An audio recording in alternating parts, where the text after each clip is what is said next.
नमस्कार, स्वागत है आपका सी न्यूज भारत में। मैं हूं आपके साथ वैष्णवी। वक्त हो चला है न्यूज आवर का। बहुजन समाज पार्टी के कार्यकर्ताओं द्वारा सुरियावा में एक बैठक का आयोजन किया गया, जिसमें मुख्य अतिथि शिव बोधराम, सेक्टर प्रभारी मिर्जापुर और पूर्व दर्जा प्राप्त राज्य मंत्री कमला शंकर भारती ने पूर्ववर्ती सरकारों पर हल्ला बोलते हुए कहा कि इससे पहले जो भी सरकारें रही हैं, उनके शासन में प्रदेश में कोई भी विकास कार्य नहीं हुआ। भदोही जनपद में अभी तक बहुत सारी समस्याएं हैं, जिनका निदान सिर्फ बहुजन समाज पार्टी ही कर सकती है। इस अवसर पर दादा चौहान, रायचंद गौतम, संतोष राव और बहुत सारे लोग उपस्थित रहे। सर, जैसा कि आपके द्वारा आज बैठक की गई है सुरियावा क्षेत्र में और आप डोर टू डोर आपके लोग कैंपेन भी कर रहे हैं, तो क्या इसका मतलब मुख्य प्रयोजन है आज जो बैठक हुई है आपकी? आज का मुख्य प्रयोजन है कि अभी सूचना जारी होने जा रहा है, पेपर में भी निकला हुआ है जी, और 10 तारीख से कार्यक्रम जो है नामांकन का शुरू होगा।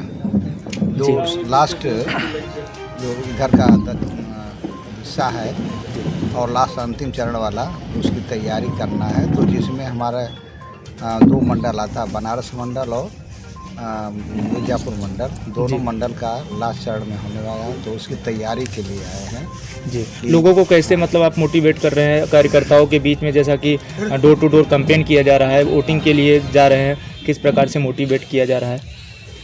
हम लोग का मोटिवेशन तो आप जानते ही हैं जी, कि पहले बात तो ये कहते हैं हम लोग जी कि हमारा कोई घोषणा पत्र नहीं है। जी जी हमारा संविधान एक घोषणा पत्र है, क्योंकि घोषणा पत्र वाले जितने हैं झूठ बोलते हैं और झूठ साबित हुआ। जी जी पहली बात। और दूसरा चीज़ ये है कि भाजपा वाले सपा को कीचड़ उठाते हैं, वो उनका कीचड़ उठाते हैं, और दोनों पर दाग भी है जी। भाजपा और सपा पर दाग भी है, इसलिए दागी लोग एक दूसरे को दागी बताते हैं जी। हमारे पर कोई दाग नहीं है। और हम लोगों ने 4 बार सरकार बनाया, न हम सांप्रदायिकता पर विश्वास किया और न संप्रदाय की तरफ हमारी सरकार बढ़ी, न एक को सांप्रदायिक दंगे हुए जी। न विधानसभा 392 भदोही से बात करें तो दादा चौहान को प्रत्याशी बनाया गया है, तो इनके विषय में आप क्या कहना चाहेंगे? दादा चौहान जी हरिशंकर दादा चौहान एक इतिहास बदलेंगे जी। इतिहास क्या बदलेंगे कि भदोही तो कुछ दिन रिजर्व था, फिर जनरल हुआ जी, लेकिन कभी भी अतिपिछड़े वर्ग को कोई टिकट नहीं दिया, किसी पार्टी ने टिकट जी। लेकिन बहुजन समाज पार्टी इन पर दाव देती है कि बहुजन समाज पार्टी अति पिछड़े वर्ग के जितने भी हैं लोग, उन लोगों को बहुजन समाज पार्टी दारा सिंह चौहान से लेकर के जी, चाहे स्वामी साहब मौर्य से लेकर के, चाहे राम किशोर गिरी से लेकर के, अति पिछड़े वर्ग के जितना भी इस एरिया के लोग हैं और पूरे उत्तर प्रदेश में सबको हम लोगों ने कार्यकर्ता से नेता बनाया जी। सर, जैसा कि हमारे कार्यकर्ता हैं, ये पुराने कार्यकर्ता हैं, अति पिछड़े वर्ग के हैं और इनकी संख्या भी अच्छी है जी। टुकड़ों में, जातियों के आधार पर टुकड़ों में बटे हैं, लेकिन मार तो एक ही है, आवश्यकता तो एक ही है इन लोगों की। तो इनको कोई पूछता नहीं है, तो हमने कहा कि नहीं, हम इनको जो है पूछेंगे। सर, हमने क्षेत्रों में सर्वे किया, सिद्धांत ही है जी। हाथी प्लस जाति प्लस भाईचारा जी जी। तो लोगों के अंदर जो है हाथी का वोट हमारा ही है जी। तो हमने अपने समाज में कहते हैं कि हाथी का वोट 40-50 हज़ार है, और उसके ऊपर हमारा शुरू होगा, सबका 0 से शुरू होगा और 50 के ऊपर शुरू होगा जी जी। तो हमारे जितने भी पिछड़े वर्ग के लोग हैं हमारा साथ देंगे, तो एक इतिहास बनेगा।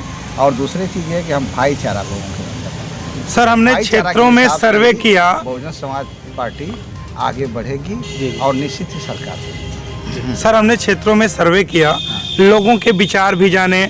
जिस तरह से हरिशंकर उर्फ दादा चौहान का प्रचार प्रसार पिछले 1.5 महीनों से चल रहा है, डोर टू डोर कैंपेन, लोगों ने सराहना की। यहाँ तक कि ठाकुर बस्ती में, ब्राह्मण बस्ती में भी हम लोग गए, वो लोग भी इनके प्रचार से प्रभावित हैं। और अन्य पार्टियों का टिकट भी घोषित हुआ जनपद भदोही में, लेकिन लोग प्रत्याशियों से नाराज हैं, कहीं कहीं तो उनका पुतला भी फूंका जा रहा है। लेकिन आपके पार्टी में जिस तरह से लोगों ने हृदय से स्वागत किया और दादा चौहान के लिए सभी एक साथ खड़े, क्या कहना चाहेंगे अनुशासनात्मक को लेकर? आपकी पार्टी में जिस तरह से अनुशासन है, क्या कहेंगे? देखिए, ऐसा है बिना कोई भी शासन बिना अनुशासन का नहीं चलती है, क्योंकि एक संवैधानिक तरीका होता है, तो लोकतंत्र के संवैधानिक तरीका होना चाहिए और सरकार चलाने के एक अनुशासन होना चाहिए। इसलिए अनुशासित तरीके से हमारा कार्यकर्ता जो काम जिसको दिया गया है, डोर टू डोर घूम करके, कैडर करके, मीटिंग करके, समाज को समझा करके, हम लोग पहले इलेक्शन में ही नहीं, पहले से हमारे लोग लगे हैं। सर, भारतीय जनता पार्टी 2022 के चुनाव को एक राष्ट्रवाद का मुद्दा और दूसरा उनका जो प्रमुख मुद्दा है कि कानून व्यवस्था को हमने नियंत्रण किया, गुंडों माफियाओं पर लगाम लगाया और ऐसे लोगों पे बुलडोजर चलाने का काम किया जिन्होंने संपत्ति, दूसरों की संपत्ति को, सरकारी संपत्ति को हड़पा था। तो क्या लग रहा है सर, कितनी हकीकत है ये या जुमलेबाजी? अगर भारतीय जनता पार्टी बुलडोजर चलाई होती तो सबसे पहले तो योगी जी का ही घर गिर जाता जी, क्योंकि जितने मुकदमे उनके ऊपर है किसी अपराधी से कम नहीं है। अगर बुलडोजर चला होता तो अमित से उत्तर प्रदेश न आने पाए होते। आप जानते हैं तड़ी पार उनको कहा जाता है।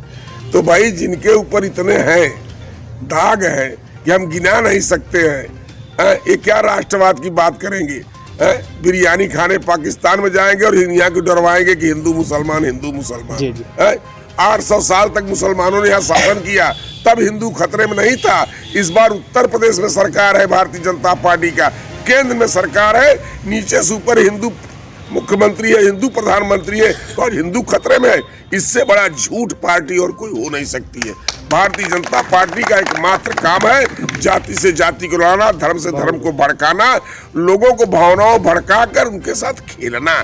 बंद करें भारतीय जनता पार्टी वाले इन भावनाओं के खेल को और इनके गठजोड़ को तोड़ने के लिए जनता तैयार। तो क्या माना जाए कि विपक्षी पार्टी के लोग जिस तरह से प्रहार कर रहे हैं भारतीय जनता पार्टी पे लगातार, कि 80 बनाम 20 का चुनावी मुद्दा लेकर उतरे हैं कि हिंदू हमारे साथ हैं, मुस्लिम उनके साथ हैं, क्या लगता है? और ये आपको लोकतंत्र में ऐसा होना चाहिए भरे मन से, जिस तरह से कहा जाता है कि लाल खतरे का निशान है, लाल टोपी वालों से सावधान, क्या लगता है आपको? भाई देखिए, दोनों लाल वाले हैं, दोनों लाल वाले हैं, समझ रहे हैं? क्योंकि ये जो भगवा कलर था ये तथागत बुद्ध का था, जो पद्मासन में बैठकर पूरे दुनिया को संदेश दिए।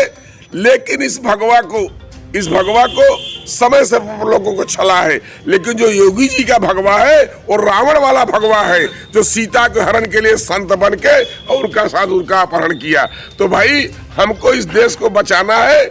हम किसी रंग, किसी कलर पे नहीं जाते हैं कि लाल रंग हिंदू का तो हरा मुसलमान का, तब तो सब्जियों में भी बंटवारा हो जाएगा कि मिर्चा मुसलमान का और टमाटर जो है वो भाजपा का हो जाएगा। तो ऐसी बात नहीं है। ये सब उन लोगों के जुमले हैं। ये जनता को मैं कह रहा हूँ, फ्री का राशन दे रहे हैं, फ्री का लोग मकान कह रहे हैं। मेरा समाज समझ गया है, ना हमें फ्री का राशन चाहिए, ना हमें फ्री का मकान चाहिए। अगर इस देश की सरकार कुछ फ्री करना चाहती है तो शिक्षा फ्री कर दे।